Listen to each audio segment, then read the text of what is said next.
Good morning, good afternoon, and good evening, everyone, and welcome to SBA 101 with Roxann Burns, the final event in our Tools for Your Financial Wellness series with BMO Bank of the West. Also, happy National Small Business Week, y'all. My name is Colin Mahan, and I'm the Director of Programs at the Nasdaq Entrepreneurial Center. And for those of you who may not know, the Nasdaq Center is a nonprofit that's building a better path for entrepreneurs worldwide by improving inclusion, access, and knowledge in entrepreneurship.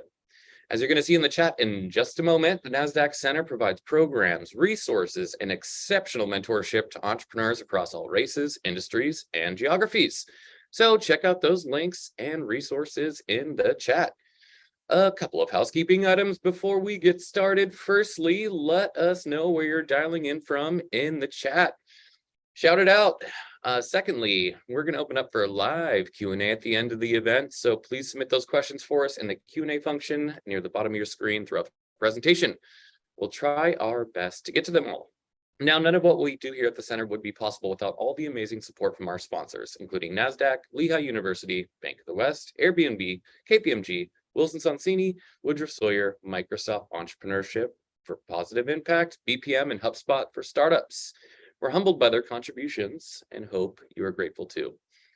Before we get started, I'm going to launch a few polls to take a step back and take a temperature gauge on how all y'all are doing right now. So the first one, how are you feeling about your business? It is 2023 and the year is going by faster than I could have imagined. So are you optimistic and survival mode? Let us know. We use this information to guide the wellness resources we provide for our entrepreneurs. All right, I'm going to end this poll. Share those results. Looks like optimism is at the top of the key. So understand there's a little bit of survival and anxiety out there, but hopefully our conversation with Roxann will help alleviate some of those sentiments. Second poll, what's keeping you up at night? We use this information to guide the programming that we're going to be planning over the next couple of months. So let us know. Is it finance, sales, marketing, scale? Let us know. All right, see where are we coming from? We've got Davis, Colorado, San Jose, Houston, Texas. Welcome, welcome. All right, I'm going to end this poll, share those results. Well, no surprise there. Rox is on, and she will be excited to see that most of you are looking to learn more about finance, which she's going to be covering today.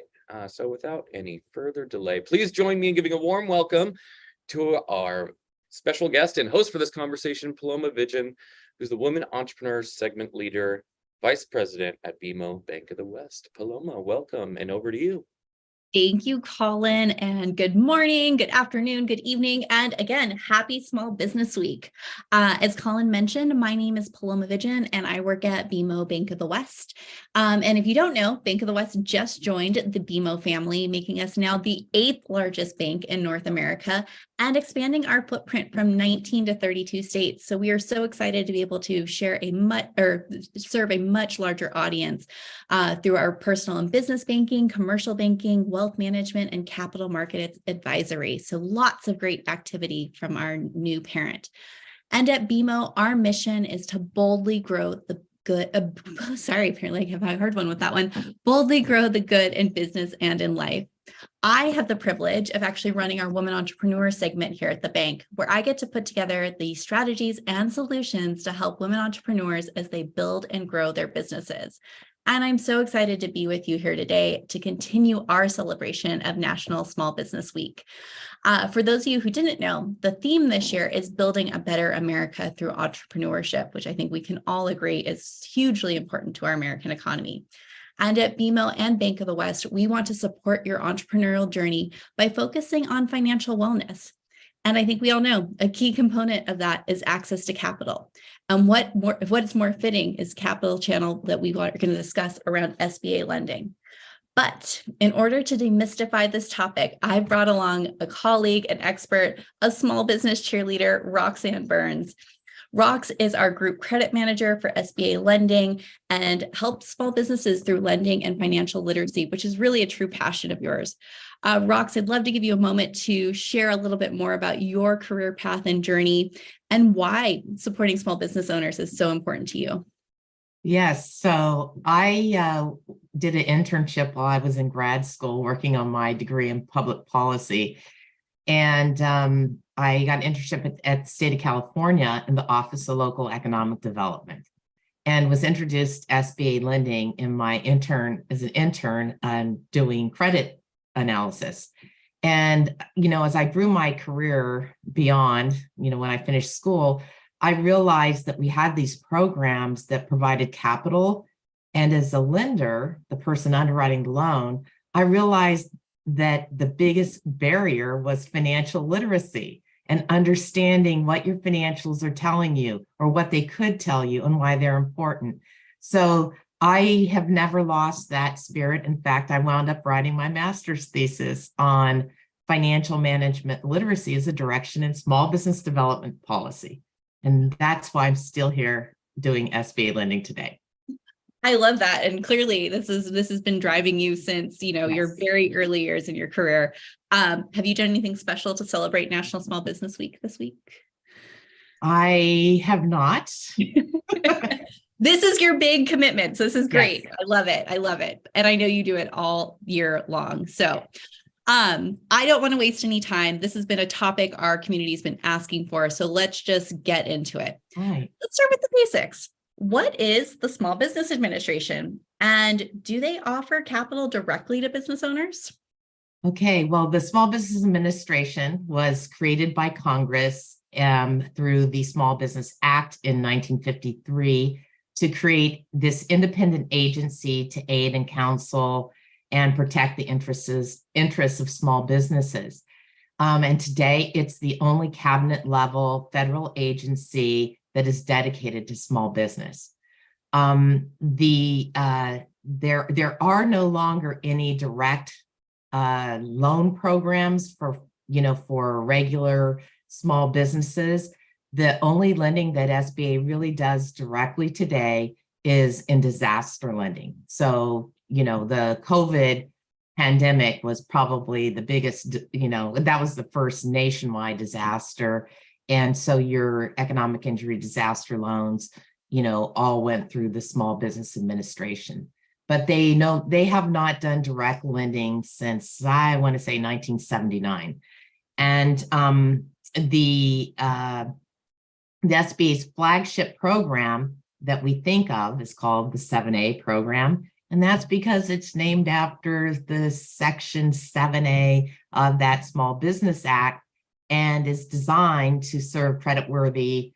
The program is designed to serve creditworthy small business owners who cannot obtain credit elsewhere on reasonable terms and do not have another source of financing. So not exactly the lender of last resort, but certainly a lender of that guarantee enables lenders to extend credit for a term or to a business that maybe is younger and maybe not as established.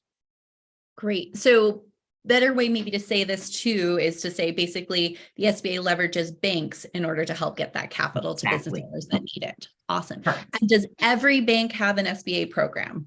No, that's there are thousands of lenders in the program, but not every bank offers SBA lending. And you have some banks that do a very large volume. There are some banks in the country that almost exclusively do SBA lending. So it's a very wide field. And then, of course, we have our non-bank lenders, the CDFI, certified development companies, and we have a few legacy finance companies that are non-regulated bank lenders in the SBA program.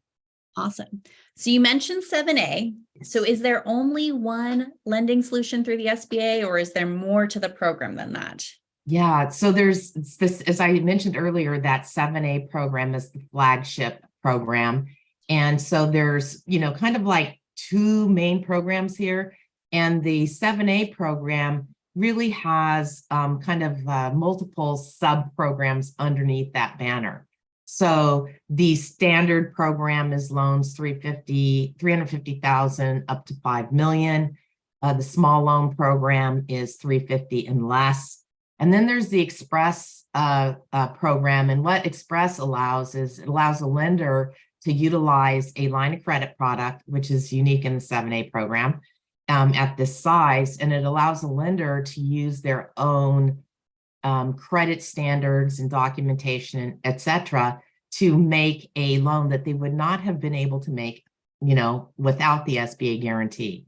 And then there's your community advantage lenders. So the community advantage loan program goes up to, I think, 350 now.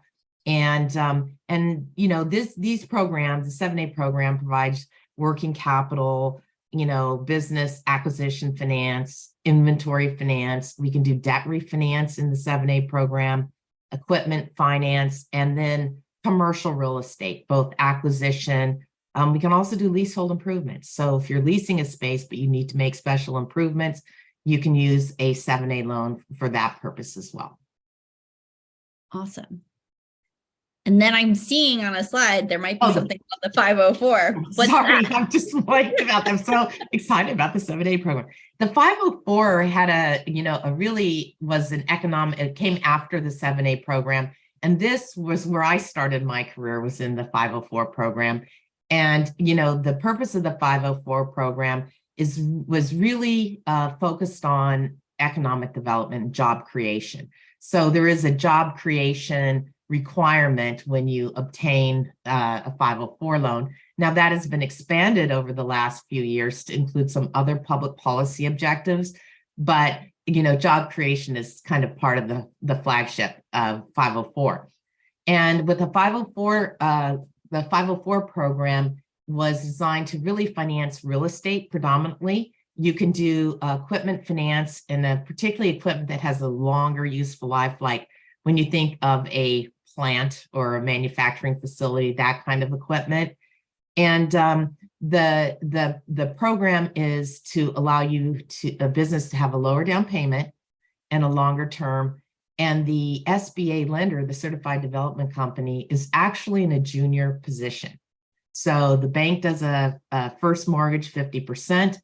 The certified development company does a second mortgage of 40%. The business puts 10% down, and you conserve your cash for your working capital to grow your company as you're expanding. Wow. So these are really impressive programs. But I think one of the big questions that always comes up, how do you even go about applying? And I think, loan applications are a little complicated, right? So when we're talking about SBA lending, what is that process? What do I need to be doing as a business owner? Yeah. I think that, SBA loan applications are really not different than most commercial loans. Now, if a lot of you have never gone and applied for a commercial loan that is not credit scored, so you have to provide financials. And I think that's kind of one of the big things that's unique in our modern commercial lending environment today, is that you can go online or you can walk into a bank and you can, apply for a loan right online there and get, pre-approved using credit scoring. SBA, through that express program, does allow a lender to use a credit score. And in the small loan program, they allow lenders to lean on their credit score, but you, the small business owner, still have to provide financial information. So the typical package, and this almost looks like every other commercial loan: 3 years financial statements and tax returns for your business. If you're a sole proprietor, we would want your personal tax return because you file Schedule C, and some LLCs do that. We need an interim financial statement not older than 90 days. We need a business debt schedule that's current, and really a history and description of the business. And this is, we talk about a little bit about a business plan and projections. I think it depends on what you're applying for and the age of your business. If you've been in business 5 plus years, and you're really doing, you're looking for like equipment or a piece of real estate, we're going to be really looking at your historical performance versus focusing on your future performance. But it's really important to have some sort of something that tells the lender, what you do, who your customers are, kind of what is your competitive advantage, what makes your business stand out, or what do you think is your edge? That's really important. And if you have plans for the future, for example, you want to borrow working capital, what are you going to do with it? And, a business plan, when we think of that formal business plan, is really important when you're a really young business and don't have a revenue and a profitability historically. Then you're going to put a little bit more into that.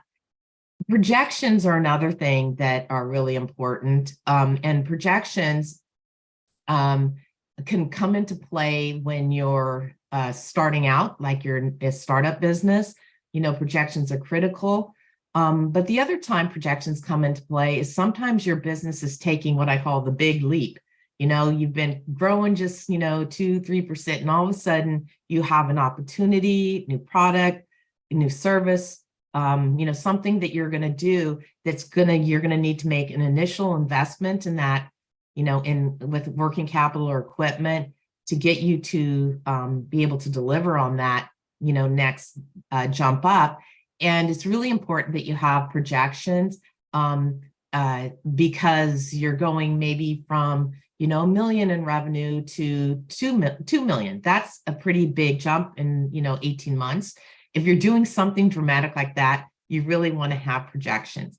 The other thing about projections, and if you saw our last Nasdaq Entrepreneur Center session on cash flow, you really want to understand your cash cycle and be able to lay that out for a lender, in addition to a projected P&L. Some lenders just want a projected P&L. And I can tell you from looking at a lot of applications over my career, having both and knowing the difference between a cash, cycle like cash in, cash out versus your P&L, which is really, your revenues less expenses.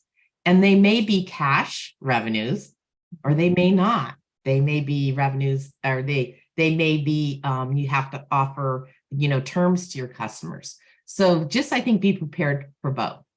And that form 1919 is a common form in all SBA lending today. And the 1919 is asks a lot of information about the business, who owns it, and then all, for example, 20% owners, officers, directors, members, managing members, they will have to complete the individual section of the 1919. So this is an important document for us as lenders because it helps us determine the eligibility, of your business. So that's a standard form, and your lender should have a copy of that. And, you could get one if you have, make sure you have the most current version off the SBA's website.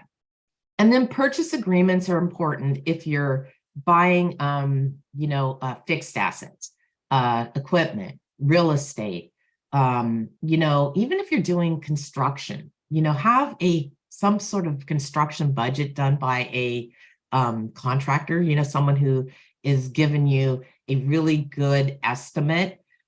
So if you're buying a business, you want a purchase and sale agreement that's been negotiated.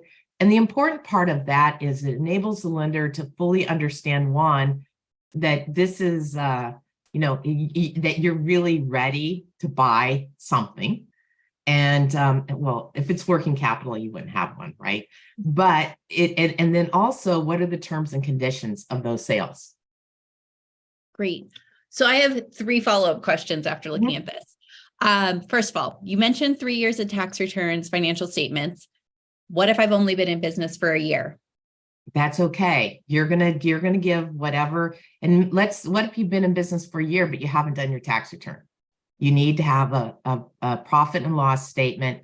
And the other thing, if you've heard any of the sessions I've been on, you have to have a balance sheet. So when I said that you need your financial statements, that includes a P&L, profit and loss, or an income statement, and then a current balance sheet or your year-end balance sheet. So if you haven't been in business very long and you haven't filed your tax return, you need your financials. If you have your tax return, depending on timing. And then most importantly, if you're in that situation where you've only been in business for a year, you're going to want to have your projections and the assumptions. What are your projections based upon? Great. And any difference when you're applying for a 7A loan versus a 504 in terms of what you need to pull together? I'm guessing a little bit about those purchase agreements potentially, but you also mentioned the validating or creating jobs. So is that something that's included in that application? Yeah, it's the job creation is a it's part of the lender's the CDC's application. So it's not like you have to prove it, right? There's not going to be follow-up documentation that you have to provide, right, to prove. I think PPP may have scarred us forever. You're not going to have to submit a payroll document to for this purpose. But I think that on the 504, I would tell you, for us, the application is exactly the same, because we do at Bank of the West BMO, we do both 7A and 504 real estate lending. So the application's the same for both. Then my final follow-up question, we actually got a question that I'll ask as well, is if you are a certified woman-owned, minority-owned, veteran-owned business, does that give you any advantage in the application? And is that something you should be stating? And does that help you through the process? Yeah, so there are no set-asides. Those all went a bit way back in the late 70s. So there are no set-asides per se. But almost all SBA lenders, because it's part of SBA's mission to serve underserved communities. And even though, and they track those statistics, right? So I know how many loans to women-owned business the SBA does. And I would also tell you this, they're highly underreported. And particularly veterans, I'm going to tell you, if you're a veteran, please report on these SBA loans that you're a veteran, because it's really important for the agency to have those statistics. So yes, it's important. Is it going to help you? I don't know that it's going to change anything, because the primary rule, if you will, if there's one overarching rule of the 7A program, is reasonable assurance of repayment ability. Your status is not going to be, important in answering that question. However, do all SBA lenders, try to work a little harder, and work with you to try to find a way? I think about, what we do. We always try to find a way to make a loan to our customers. But yes, I just know that there's some of the community advantage lenders, this is their mission. This is the purpose for the community advantage program, which I didn't talk about earlier. The community advantage is a sub-program of 7A, and those community advantage lenders, many of them are CDFIs, or the SBA certified development companies that do the 504 loans. And those organizations that program was created to serve underserved small businesses and underserved communities. The other thing about them is that they work with they can work with anybody, but they work with startups. They do a lot of counseling. So that is a good place to start when you're a younger business, is starting with the CDFI or that's a great piece of advice. We did get a live question I did want to throw in since we're on the topic. If the business is a sole prop, it only files a Schedule C, so that's only P&L. So I'm guessing they're just kind of trying to clarify which financial documents they should be Both. So okay. If you're a sole proprietor, and I hear this a lot, I'm a sole proprietor, I don't have a balance sheet. Your taxes are not how you manage your business day in and day out. The balance sheet tells you and tells lenders a lot about your investment in your business. How much equity have you invested in your business? How much debt do you carry in your business? Do you carry accounts receivables? Your taxes tell us, have you paid taxes? And this is a government program. So there are lenders who will work with you if you don't have a balance sheet, community advantage lenders particularly. But as you go up as your business starts getting a few years under your belt, it is really critical that you create a balance sheet. and it's not hard. And, I mean, QuickBooks can walk you step by step through doing that. So, I would just say this is one of those mentalities. If when you come in for financing and you say, well, I'm small, I can't possibly do these financials, it tells your lender something right off the bat about you. Right. And right. I cannot encourage you enough to really, truly understand your financial statements. Yeah. And we heard that yesterday as well from one of our speakers, Melinda Guzman. She was very like, you need to know your financials, even if you're not working with a CFO. They're hugely important. Yeah. We've covered what a business owner needs, but I think always the big question is, what does this process really look like time-wise? Like, you put in all this stuff, like, am I going to get a same day answer? What should I really expect? So unless you're working with a lender who has an SBA Express program that's credit scored, you're probably not going to get a same day answer. Okay. Most lenders, well, let me just tell you this. I think Bank of the West, BMO, we are very similar to, most bank lenders out there. And generally, when you submit your application, you work with a business development officer, or if you have a relationship manager or banker, they may refer you to an SBA business development officer. That's what we call our specialists at Bank of the West. And they can help you.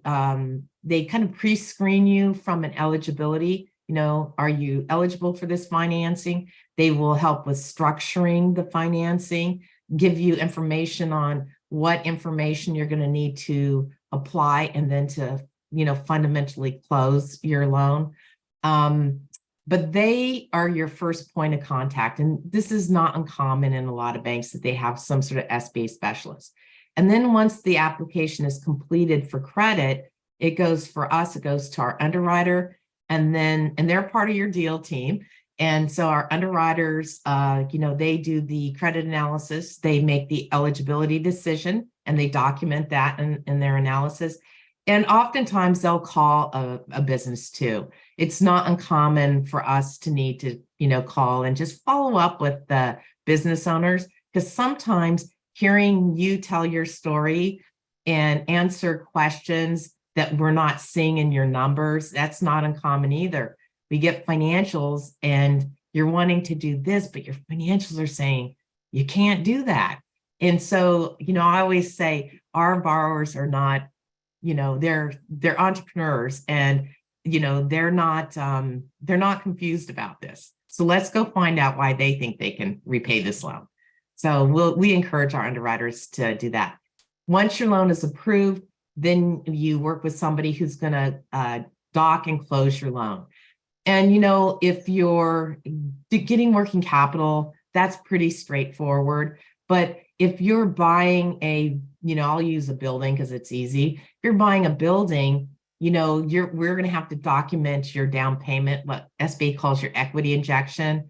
The other things you need to keep in mind about SBA lending is SBA lenders, with the exception of working capital, are required to document every disbursement. So if you say, I'm going to use this money for equipment, we're going to want to see your equipment invoice. And we're usually going to pay your vendor directly. These are the two places, I think, where equity injection and documenting disbursements, where most borrowers get overwhelmed, because this is, I think, the thing that gives SBA that, reputation of, it's so hard to get an SBA loan, so much paperwork. Those are the two areas where we do things a little differently. If you want to refinance debt, you have to have the note.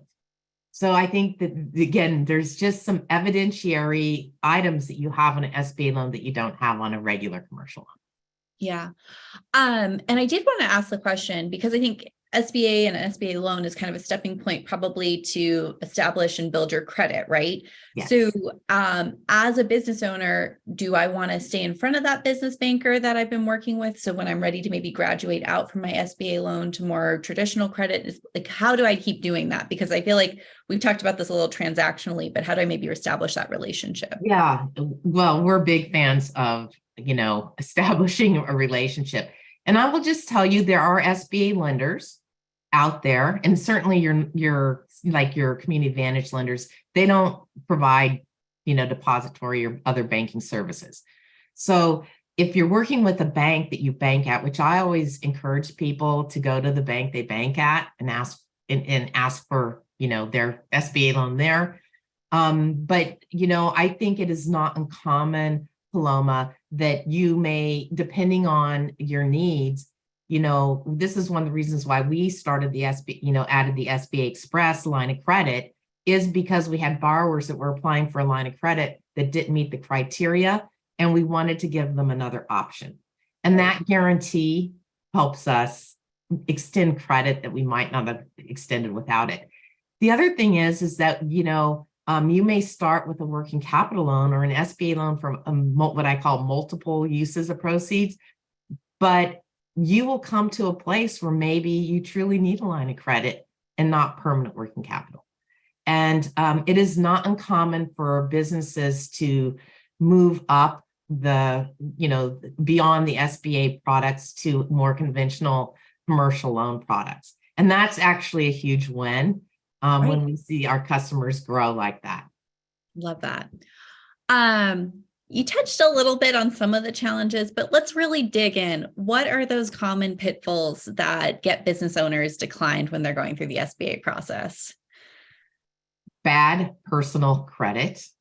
Okay. That's a really important part. That's probably one of the only personal things that SBA really, considers, is your personal credit score. But it's not impossible if you have a low personal credit score, but you have a really nice business. It happens, right? So the other thing is that we get projections that are kind of pie in the sky. There's no substantiating how you can get to those numbers that you're proposing. So I will say unrealistic projections. We talked about reasonable assurance of repayment ability, whether that's based on existing business performance or existing performance and a projection. I think it's really important that you understand, if you're not generating revenue, if you're pre-revenue, or if you're generating revenue, but you have not generated a profit that's sufficient to make a payment every single month, you're probably not going to get an SBA loan. Now, when we look at projections, it's not, we want to see that your business is going to be able to generate a profit after borrowing, usually within 4 to 6 months. So you can't borrow an SBA loan today for working capital and then not, make it enough money to repay that loan, for a year or 2 years. That's just not going to work for most lenders. So I would just tell you, if you heard me harp on the balance sheet, not having a balance sheet, especially if you're borrowing money greater than about $250,000, $300,000. If you're going to need bigger dollars, you're going to need to come in with a little bit more financial information. Yeah. And I just want to go back to the personal credit score. Yeah. In that instance, and you do yes, you've been dinged, you've had a past history. Yeah. How can you, again, maybe you get in, what should you be doing to help improve that? And is that something you work with a banker, or even I'm thinking if you go the community development route, are there kind of options to help with that? Yeah, especially in the smaller dollars, they have more tolerance than typically regulated banks do on that. But I'll tell you what we do, because, nobody's perfect. We will usually ask, if everything is current now, so maybe your score is low, but you're absolutely got everybody current today. And there's a lot of reasons, as you know, why your personal credit score can go up and down. But if something happened, it is not uncommon for us to ask for an explanation, right? That especially if you're rebuilding, that you were overextended at a point in the past, and now you're going the right direction. It's not a no. But if you get into these credit scores, including the SBA's small loan scorecard, your personal FICO score can, sometimes kick you out. Okay. I think we've touched on a few of these, but I think again, let's reiterate it. If I'm bootstrapping my business now, but I think probably in a year, I'm going to get to a point that I'm going to need that injection of capital. What can I be doing now to set myself up for more success when I apply for that SBA loan? Yeah, I would just say keep good financial records, right? The other thing is that as you're growing, really focus on that cash cycle. So, and then when you're ready to borrow money, what are you going to use it for? And the other thing, I didn't mention this,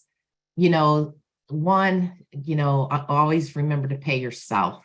Okay, right? You have to get paid some point in time, but you need to pay yourself and build that into your budget or your projection. But I think the other thing too is that if you've been making a profit, that when you can, or at least 10% of your profits need to be reinvested back in your company's retained earnings. So if you made a couple 100,000 and you take 100 for yourself and you plug in another 100 back, that's really strong. So I think that those are just things that you want to plan for. But if you're really early stage like that, Paloma, you really need to be looking at planning and projections and forecasting, and what you're going to use the money for. Right. The other thing I will tell you, sometimes it's easier with an SBA loan to get multiple SBA loans. So if you get a bite of the apple and maybe you get $100,000 loan and you grow, and 2 years later, maybe you're generating a better profit, but not enough to fuel your growth, right? And you need another one. There are businesses that get more than one SBA loan, particularly in their younger days, because you have that first one that's small and you maybe need a little bit more working capital, but in the meantime, you've had a perfect payment history. Your business shows continual growth. There's no reason why you can't ask for more than one. Yeah. Great piece of advice. So we're going to start to shift to some of our pre-submitted and live Q&A. So I'd encourage all of those who have more questions. We want to get into it. But here's two that we've received so far, and then I'm going to jump into some of the pre-submitted. What are the important points to mention in your business plan and application to ensure you get funding? Like, what are those key things you want to make sure you're seeing, especially as an underwriter? Yeah. So one, I think it's really important to tell the lender about yourself and about your skills, and what you're doing and why you're doing it. If you have other key managers or partners, really make sure that experience is a really big part of business success. And maybe if your experience is not directly in that business, even if you have just some passion, you're really passionate about something, if you have special education, if you went and took the class at the Small Business Development Center, any training that you got, especially around financial planning, accounting, that kind of thing, brag about that. Any special credentials that you have that lend to your business. I think a lot of business plans focus way too much on marketing and not enough on how you're going to pay the bills, right? So marketing is great. And I think it depends on what your objective is. Different, investors have a different view of that maybe than a banker. Okay. Because we need to get paid every month, not someday. But we're not going to charge you 30% interest either. Okay. Right. So, I think that spending a little bit more time on clarifying your sales channels, your products through those channels, the cost of your product, like do a cost accounting, that then tie into your projections, right? If you're growing through this channel and you think you can generate this much revenue on these products, here's the cost of these products, et cetera. So I think that I see sometimes too much selling and not enough math on, so how do you get to that number that you're telling us? That's a great piece of advice. This is a challenging question. We have a business owner that's been struggling since COVID. They did get a disaster relief loan. But I guess their question is there hope they could get more? And maybe how do they go about looking to get additional funding through that program? Well, so there has to get a disaster loan, you can only get one through the designated disaster period. So the COVID pandemic disaster loans are no longer available since 2021, I think is or early 2022. I can't remember. So you can't go that route.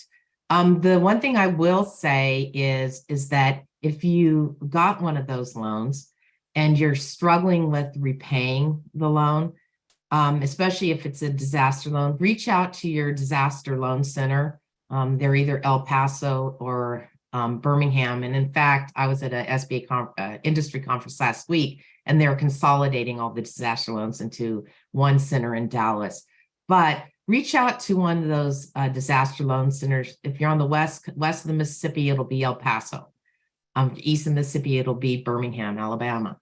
And see if they can't either structure a deferment or adjust the term. Those EIDL loans were 30 years, so I don't think that you're going to get a longer term. But if there's, you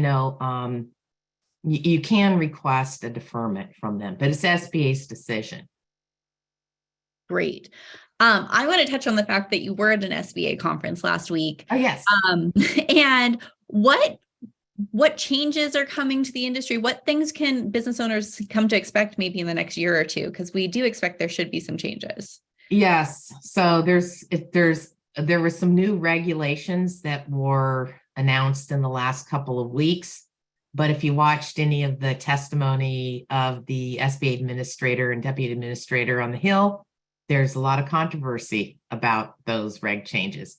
So there's a little part of me that's like, okay, I'm not sure how much of this is going to stick right now based on that. On the other hand, it takes, Congress to pass a bill, takes a lot of effort. But right now, when you have bicameral House and Senate, and you have bipartisan support or lack of support for these regulations, they're very concerned about that. And the concern really has a lot to do with expanding the program to non-regulated banks at the same time you're reducing some of the credit guidance. So things that are changing, the size standard, our size standard, what constitutes small is going to be based on, it includes affiliation. Affiliation had these concepts of control, which you had this, this whole franchise directory. So this if the franchise had too much control over the business, even if they had no ownership, they could have been considered an affiliate. So there's a whole thing built up over the, the last 50 years. Their SBA is trying to simplify affiliation. They're trying to streamline some of the credit criteria to allow lenders to do what they do. Meaning, instead of having to underwrite SBA loans differently than you would a commercial loan of a similar size, they're trying to give lenders the opportunity to, do what they do, right?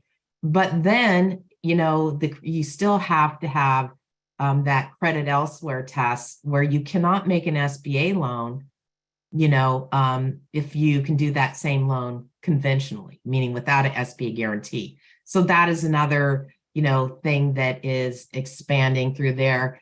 Let's see. Some of the other things are really more the expansion of the non-bank lenders, including these mission-based small business lending companies, which are SBA regulated, but so are CDCs today SBA regulated. So it's a little confusing as to the real purpose underlying that. But I do think some of the other stuff are really more about, how to make this lending easier for lenders to, extend more small loans. And the part that's also been quite controversial is SBA numbers, tell SBA that about 70% of all SBA loans are under $350,000. Yeah. So we're just a little confused why, there's this belief by the agency when their own numbers tell them something else. Right. Good question. And you might need to add a definition in here as well. Are there advantages if purchasing a building in an opportunity zone? So I'm going to ask you if you can define an opportunity zone. I don't have a perfect definition either, in respect to being approved. Okay, so we took that one, but I believe opportunity zones are basically designated areas. There's typically tax advantages. So I'm guessing, are there advantages though with the SBA process on that? No. Okay. No, some of those, back in the 80s, there were enterprise zones. These types of federal and state programs are really about tax things, and they're not going to, it's not going to be better or worse for with an SBA loan. It's only if you need if those tax benefits of locating in the zone or, make a difference to you, because they don't apply to everybody. You kind of just touched on it on the SBA conference, but in what ways is the SBA lending process different from traditional lending? I know you said we submit a lot of the same things, but how does that really differ? And how can that maybe impact which path for an entrepreneur to kind of go down when they're looking for lending? Yeah, it's really, because we have this credit elsewhere, if you can meet conventional standards. So for example, I'll just use real estate because it's easy. You can get an SBA loan for up to 90% financing in both 7A and 504. If you went to the bank and wanted to get a conventional commercial real estate loan, you're probably talking about 25% down. So this is where that credit elsewhere test comes in. Right. If you go to the bank and you're a little light on collateral, okay, you don't have a lot of collateral, an SBA guarantee is something that the bank can lean into, is a substitute for collateral, right? Because that guarantee is a shared loss guarantee. So it helps if you don't have enough collateral, that we think about an SBA loan might be a better way. The other thing is term. I'm just going to use generally a working capital, or, most of our finance for non-real estate is for 5 years, 60 months. Well, I can do that loan for 10 years. Okay. Same loan for 10 years. What that does when you stretch out the term, go from 5 to 10 years, your monthly payment goes down. So maybe you can't qualify for a term loan without a guarantee, but with that longer term that we can offer you with the guarantee, you now can debt service that payment much easier than you could if you only could go to 5. So sometimes it's your choice and you can ask, right? And sometimes it's a counter, it's like there's 2 ways to SBA, like, right. Apply for an SBA loan, and some banks then will counter, a conventional loan with an SBA product. But I think those are the key things you're going to look at between non-SBA and SBA. And I think this leads into another great question. How does the SBA, or maybe rather the bank, determine the loan amount and repayment terms? And what factors can impact those terms? Yes. So let me just start with this, because this is a really good question. Don't make the lender determine how much money you need, because we will have people come in and say, how much money can you give me? Well, you're a business person. You know how much you need. You have your projections. You know what you're going to use the money for. So sort of coming in it's a little bit passive, of saying, well, how much could I qualify for? That's not where you want to go. You ask for what you need, and you support with your financials and your projections and your plans why you need that much. Now, we may come back after doing the math and say, we see that you can only qualify for something less, and that's okay. The other thing is that you may come to us, and time in business is another thing that kind of differentiates between non-SBA and SBA. But if you came to us and we said, well, and you said, I really need, $300,000 to get where you get to the next level, or to get off the ground. and you come to us and we say, we'll give you 150. You can go to another lender and ask for what you need. I think that's a better route than to say, well, how much can I qualify for? If you need 300, show your math, show your plan. And if you can't get it here, ask a couple other places. And then when you do that, if we come back to you and say we can give you, and we don't do that very often at Bank of the West because of this, and part of it's my mentality is if you need 300, 150 is just only it's going to set you up for failure, right? So I tend to say, no, not we'll give you less, but go to another lender, work your CDFI, or your community advantage lenders, your micro lenders, and see if you can get what you need somewhere else, because there are more than one SBA lender out there for you. Right. I'm going to reword a question we'd gotten, which is what types of businesses and industries are best suited? Maybe what sort of businesses or industries aren't well suited for an SBA loan? Because I'm guessing that's probably, it's more inclusion focused versus excluding. Right. And you know what? And so if you're in anything directly, indirectly, sideways to the cannabis industry, not eligible. So this is really more around eligibility. There are certain businesses that are not eligible. If you're, let's say you have, a business that is targeted at a specific gender and the other genders can't come in there, and genders. If that is the case, you're not eligible for SBA lending. So there's really, if you're a real estate investor, if you want to buy this building and lease it to someone else, that is not eligible. You have to be an active business. So there's not a particular, there's not very many industries that you can't do. Gambling is, not something you can do. If you lend money, that's not an eligible business. Passive real estate investment, is not eligible. So it's those types of things that are not eligible versus is there one industry better than the other, another, we need all businesses, not just certain businesses. I love it. I do want to, this is one I've had come to me through Entrepreneur. What role do personal guarantees play in the SBA lending process? And I know this can sometimes be a touchy topic for people. Well, I will try to I'm going to give you a little bit of the, SBA SOP, but also my view on things. So you must provide a personal guarantee if you own 20% or more of the business or the borrowing entity. You must. If you and your married partner own together 20% or more of the business, both must guarantee. Okay, those are the rules. Now, lenders can decide to take minority owners as well as guarantors, and that's absolutely within the purview. And SBA actually encourages it. When you need an additional guarantor, take the additional guarantor.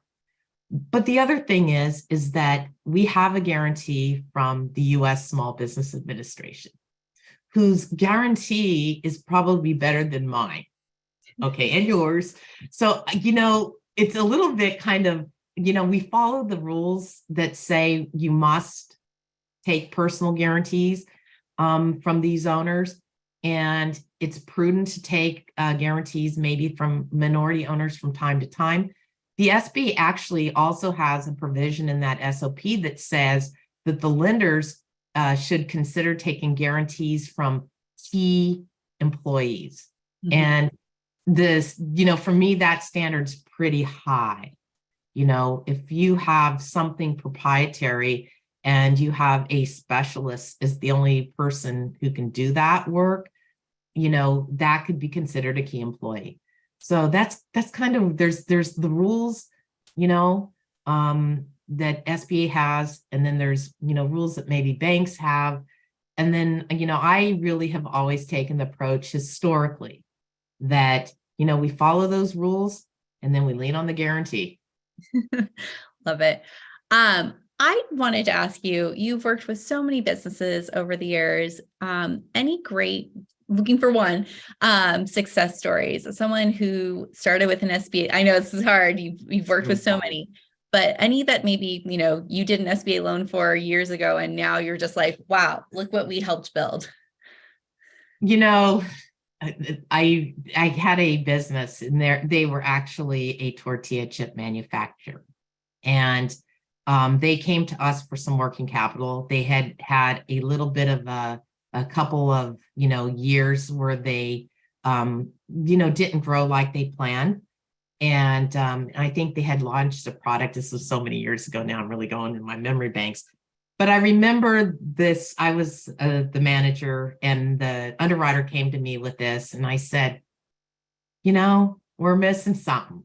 So we went, and this happened to be a local business. So the underwriter and I and the business development officer went out and visited the customer. And of course, I'm sitting there and I'm looking at his balance sheet, and I'm asking him, 5 million questions. And he said, I've never had a lender ever ask me questions about that, my business, and how it's translating to what those numbers say. And, I wound up restructuring debt and giving him working capital, because when I sat down with him and understood where they are and what their plan was, I realized that debt restructure was going to be as important, because it was on equipment, as important as the working capital. Today, I'm sure that the current owners are retired. I don't know if his family still owns the business, but I know that they had 3 plants in, one in the west, one in central, and one in the east. So, Wow. They shipped their product. Their products were shipped to Europe. So you just never know. But, I think that was one of those situations where if I hadn't just followed my instinct to sit down and dig a little deeper, and I will, when I see something, and I think my underwriters haven't really, turned over the stones. They've turned over a bunch of stones, but not the one they needed to. It's get on the phone with the customer and find out why they think they need what they need. But I think that lenders make the mistake also sometimes. If I see something that's going to benefit you, and I think this is the difference between a really good commercial relationship manager too. They're going to look at you, not just SBA, they're going to look at your financials, and they're going to try to figure out, what products you need to help you be successful. But yeah, that was probably one. I have so many small business success stories, large and small. I mean, just really, people who, did something I could never do. I could help you get capital, but I'm not brave enough to be on your side of the table. Well, Rox, thank you so much for sharing your passion, your energy. I hope all the business owners on the phone and on this WebEx or Zoom really understand, people that embrace this SBA program want to help businesses succeed. You can see that through Rox. So thank you. Colin, come back on. Yep. Oh, Paloma, thank you so much for leading such a great conversation. And Rox, I feel like I continue to get my MBA and SBA whenever I learn from you. So thank you so much. You're welcome. It's my pleasure. It's great to have you back on the platform as usual. Paloma, thanks again for all of the amazing work you're doing over at BMO Bank of the West. And for those of you still on the call, we look forward to welcoming you back online soon. Have a good one, everyone. Bye-bye. Bye.